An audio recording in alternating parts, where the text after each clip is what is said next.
पैसा कैसे कमाया जाता है ये मर्दों को पता है। नारी वह है जो गृहिणी बन करके रहती है और पैसे का बचाव करती है, इस पैसे को व्यर्थ नहीं जाने देती। मैं उन बहनों का बड़ा सम्मान करूंगा। आज मेरे पास में एक बहन दीक्षा लेके गई है, क्या नाम है, कृषा सारडा माहेश्वरी। यहाँ कोई किशनगढ़ है, छोटा कस्बा 40 किलोमीटर दूर है, कोई यहाँ के लोगों को पता होगा किशनगढ़, हाँ कोई कस्बा है यहाँ, वो वाला किशनगढ़ नहीं है, अजमेर वाला, यहीं है कहीं। बहन मैं व्यासपीठ से तुम्हारा रेस्पेक्ट कर रहा हूँ, तुम्हारा नाम ले रहा हूँ। कृषा सारडा माहेश्वरी परिवार की बेटी है और वो अपने पति के साथ आ जाई और बोलती है महाराज जी जीवन बदल दिया है कथा ने। मुझे तो आप लोगों की बातें सुन के ही तो पता लगता है कि इस कथा का क्या असर हो रहा है। आज हम सुरक्षित हैं, आनंदित मग्न हैं, ये जीवन जी रहे हैं सिर्फ और सिर्फ और सिर्फ कथा की वजह से। यदि कथा न होती, कितनों की जिंदगी चली गई होती, कितनों की दुनिया बिखर गई होती। इस कथा ने जिंदगी बचा ली है, इस कथा ने जीवन बचा लिया है। मैं अपनी युवा बहनों को, युवा भाई लोगों को कहना चाहूँगा कि फालतू के व्यर्थ के खर्चों को आप कम कीजिए। आपके ट्रंक भरे हुए हैं साड़ियों के, एक एक बहन के पास 60-60 साड़ियाँ हैं। मर्दों के पास पैंट भले ही 4 ना हो, लेकिन आपके पास साड़ियाँ 40 हैं।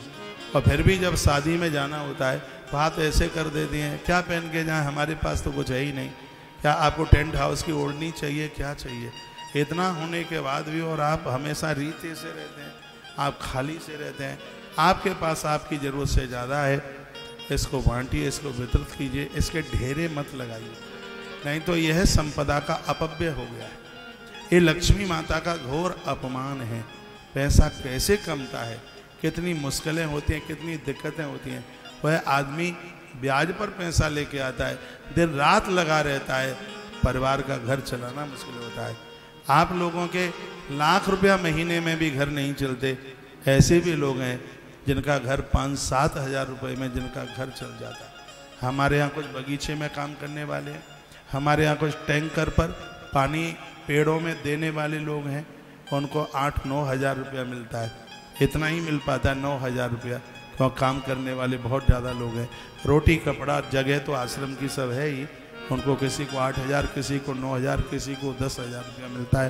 वो इतने सुकून के साथ जीते हैं। जब मैं आश्रम जाता हूँ प्रसन्न होकर के मुझसे मिलते हैं और कहते हैं महाराज जी इतना आनंद आ रहा है, किसी को लाख रुपया मिलता हो वो भी इतने खुश नहीं होंगे जितना कि हम 9 हज़ार रुपये में प्रसन्न हैं।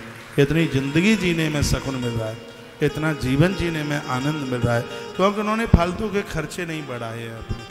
आपका आदमी 5 दिन कमावे और आप उसको संग ले जाएं बाजार में, एक होटल पर बैठ जाएं, 1000 रुपया तो खाने पीने में ही उड़ा दें, वो आपको कुछ भी नहीं कह पाएगा, क्योंकि वो आपके सामने हारा है।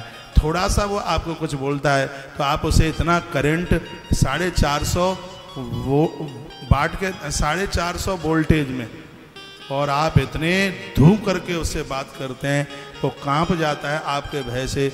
और एक ही बात से वो आपसे भयभीत है, क्योंकि आपके पास में एक ही हथियार है और वो है चूहा मार दवाई खा लेंगे, पंखे से लटक जाएंगे, आत्महत्या कर लेंगे, और इस बात के पीछे वो मर्द हारा हुआ है। ये सब गिरी हुई बातें हैं। ये सभ्य समाज में, पढ़े लिखे समाज में ये बातें कभी भी नहीं होनी चाहिए।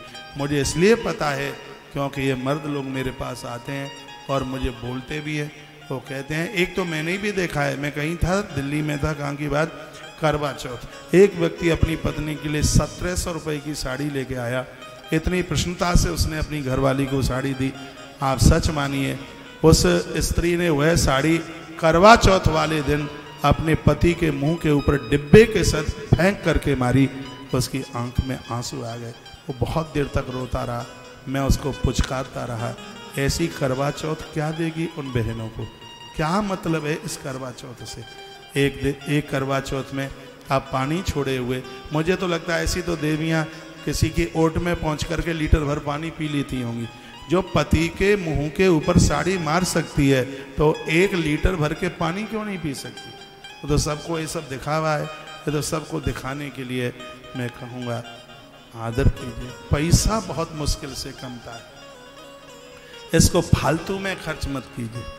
इसके द्वारा अपने परिवार को बनाइए, अपने परिवार को गढ़िए, बच्चों की पढ़ाई लिखाई के ऊपर खर्च कीजिए, धर्म कर्म पर खर्च कीजिए। आपके घर में बूढ़े वृद्ध हैं, दवाई के लिए तरस रहे हैं, उनको दवाई नहीं है, उनको औषधि नहीं है, उनकी उन जरूरतों को पूरा कीजिए आप। तभी तो आप एक सभ्य पुत्र, और तभी तो आप सभ्य पुत्र बधुआ होंगी। और खाली कथा में नाचने से, कमर मटकाने से, तालियां बजाने से कुछ भी नहीं होगा। ये तो समय चला गया, ये समझ लो खत्म, समय यूं ही हो गया। मुझे गोपियों की बात याद आती है। गोपियां कहती हैं तब कथामृतम तप्त जीवनम। हे भगवान, जो लोग आत्महत्या करके मर रहे थे इस धरती पर, उनकी जिंदगी के लिए आपकी कथा उनके प्राण बन गई है, उनकी जिंदगी बन गई है आपकी कथा। आपकी कथा ना होती तो बिना मौत के कितने लोग मर गए होते, दिमाग फैल हो गया होता, माथा फैल हो गया होता उनका, और माइग्रेन में वो मर गए होते, उनका मस्तिष्क खत्म हो गया होता। लेकिन उन लोगों को आपकी कथा ने बचा लिया। हे भगवान, धरती पर बहुत बड़े बड़े दान हैं, लेकिन जिन्होंने तुम्हारी कथाओं का आयोजन करा के लोगों को कथा का दान दिया है, उनसे बड़ा कोई दूसरा दानी नहीं है।